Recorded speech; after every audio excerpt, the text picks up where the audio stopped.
Excuse the mess, guys. I mean, I just live here. I should clean up. Anyway, we're talking about the Vaterra Twin Hammers clone.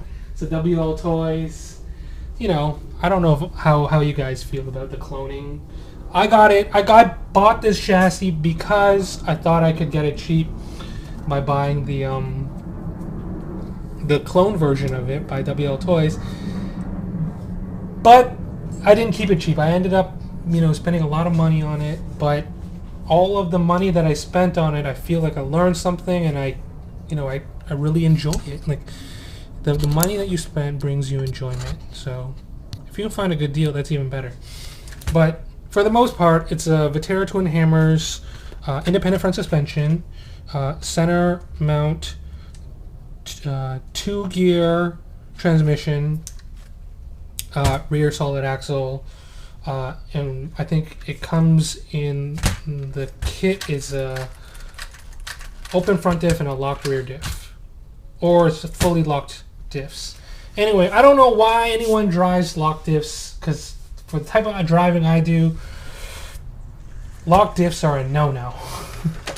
But some crawler dudes, scalar dudes, they like locked diffs.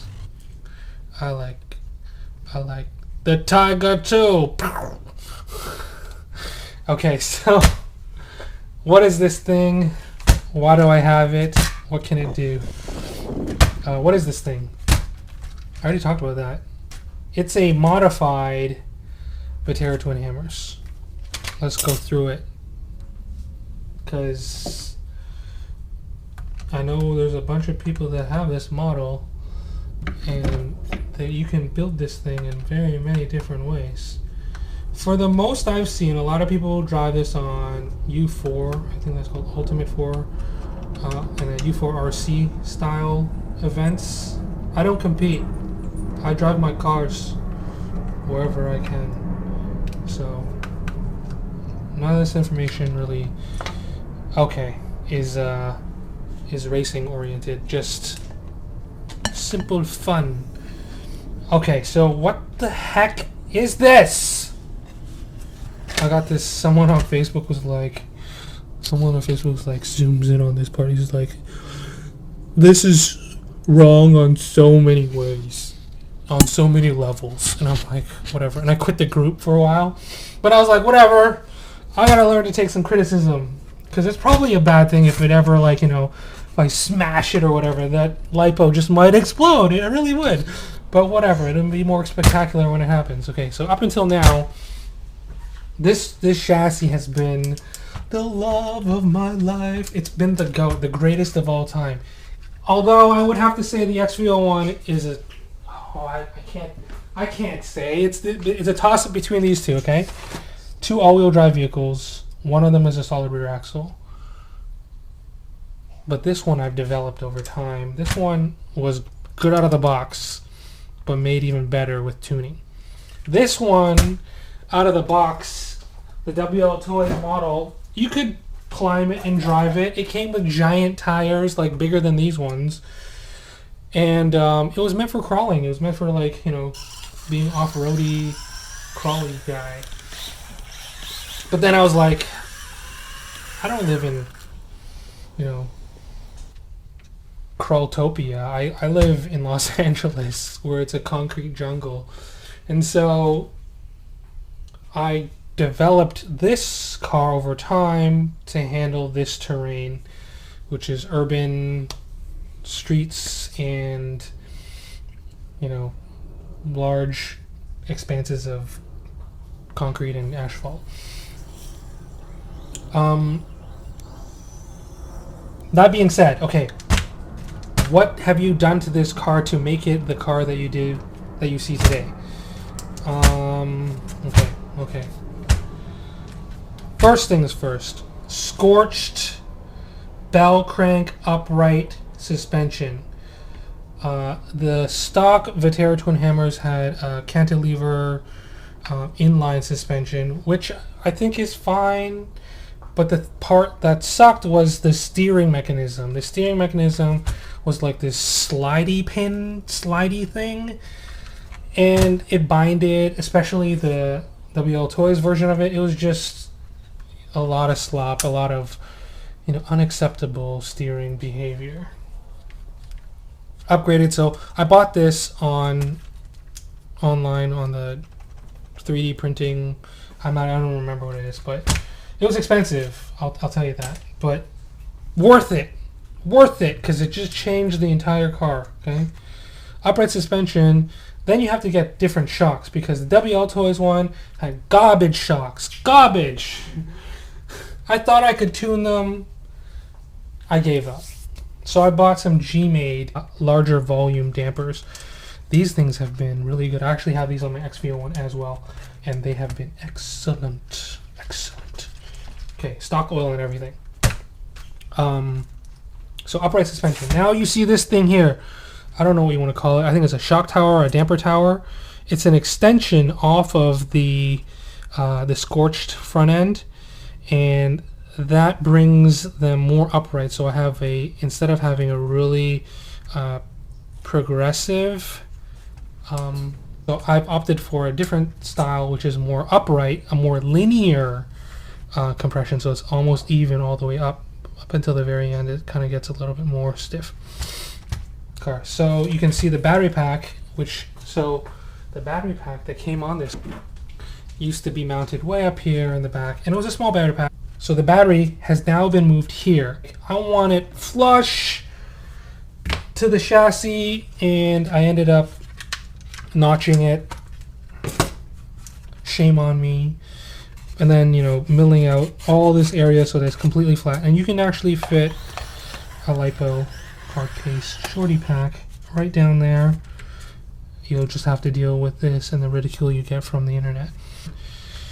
Anyway, you can laugh all you want, internet. I am confident in my solution.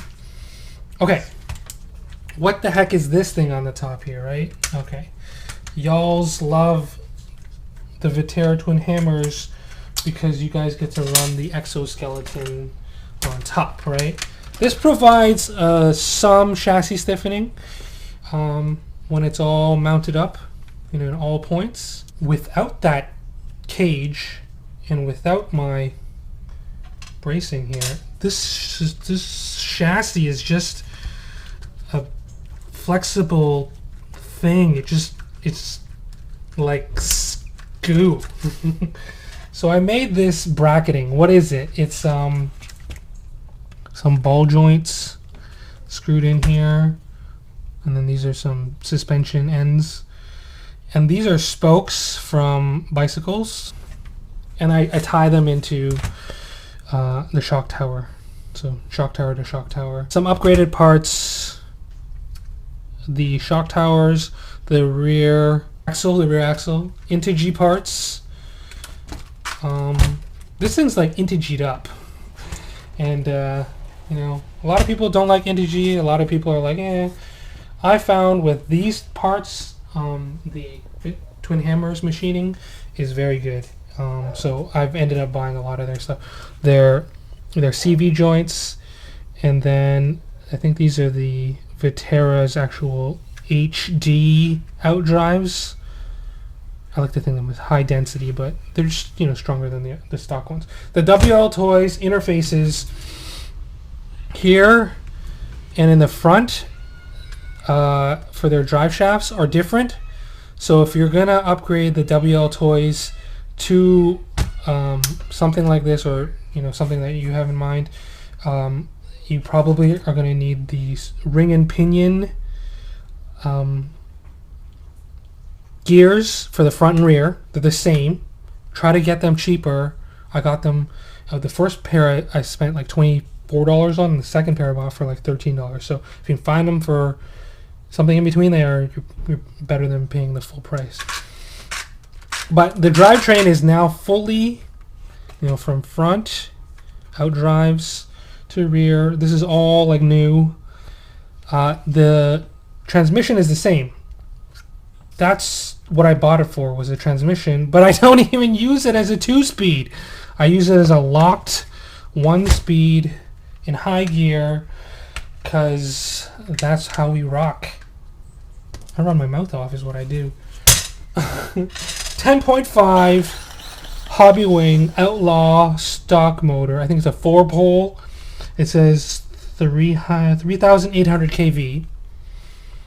And then I run a Futaba. Can't even read that anymore. BLS351 servo. Can't even see that. I'm just like this thing right. It's, you know, it's a nice servo. It's very smooth. I don't want this slop. You don't want this slop either. So just get yourself a Metal Gear servo. If it breaks, it breaks. Okay, fine, whatever. Just, it probably won't unless you are sending it into concrete or launching it off, you know, 30-foot jumps. Whatever, do your thing. I drive on the street and I rip this thing until all my battery packs are gone. I love it. So what tires? Okay, tires. I always talk about tires, right? So this is a 24 mil touring car tire with nylon in it. 24 mil, so a little bit thinner than your average 26 mil, but I guess it's standard for touring cars. And then I run them unstuck, right, to hard-ass CC01 Tamiya tires, and they are a dream. They're hard enough that if you got enough power, you can drift them. They're also hard enough sidewall-wise that they don't flex, you know. They'll slip before they flex. And then, because they're hard tires and a hard compound, they wear forever. Like, they'll wear, I haven't worn them out yet, and I have had them on this car drifting corners all day for like almost a year and a bit, and I can say that, you know, I wouldn't run them on many other cars, but in this application, for where I drive it on the street and on, you know, some grass parks and stuff, they've been an excellent tire.